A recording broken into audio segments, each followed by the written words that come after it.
Safe സോണിനകത്തേക്ക് ഒരു അപരിചിതനായ ഒരാൾ കടന്നു വരികയാണെങ്കിൽ ബി അലേർട്ട്. ഓക്കെ, നമുക്ക് തൊട്ടടുത്തേക്ക് നമുക്ക് അപരിചിതരായ ഒരാൾ വരുമ്പോൾ നമ്മൾ എന്ത് ചെയ്യണം?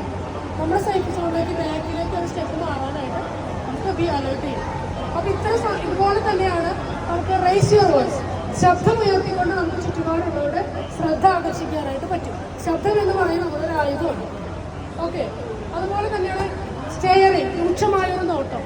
നമ്മുടെ നിങ്ങൾ കേട്ടിട്ടുണ്ടായിരിക്കും, സ്ത്രീയുടെ ഒരു നോട്ടം മതി തള്ളാനും കൊള്ളാനും. കേട്ടിട്ടുണ്ടോ? നമ്മുടെ ഏറ്റവും പ്രിയപ്പെട്ട മാധവക്കുട്ടി പറഞ്ഞിട്ടുള്ളതാണ്. അപ്പോൾ നമുക്ക് രൂക്ഷമായൊരു നോട്ടം നോക്കാനായിട്ട് അറിയാം. നമുക്കെതിരെ വരുന്ന ഇത്തരം അതിക്രമ സാഹചര്യങ്ങൾ ഒരൊറ്റ നോട്ടം കൊണ്ട് അവിടെ തടഞ്ഞു നിർത്താനായിട്ട് പറ്റും എന്നുള്ളൊരു അറിവ് നമ്മളിലുണ്ടായിരിക്കണം. ഇനി നിങ്ങൾ പോലീസിന് സഹായം ആവശ്യമുണ്ട്, പെട്ടെന്ന് പോലീസിന് സഹായം ആവശ്യത്തിന് ഏത് നമ്പറിൽ വിളിക്കുക? വെരി ഗുഡ്, 112 വിളിക്കേണ്ടത്, 100-ലല്ല. ഈ RSS എന്ന് പറയുന്ന അടിയന്തര പ്രതികരണ സംവിധാനമുള്ള 112 എന്ന നമ്പറാണ്. ഇന്ത്യയിൽ നിങ്ങൾ എവിടെ പോയാലും ഈ ഒരൊറ്റ നമ്പറാണ് ഉപയോഗിക്കേണ്ടത്. അതായത് Kerala police, fire service, ambulance service, ഈ പറയുന്ന 3 സർവീസുകൾ ഈ ഒരൊറ്റ നമ്പറിലാണ് പ്രൊവൈഡ് ചെയ്യുന്നത്, 112 എന്ന നമ്പർ. ഇനി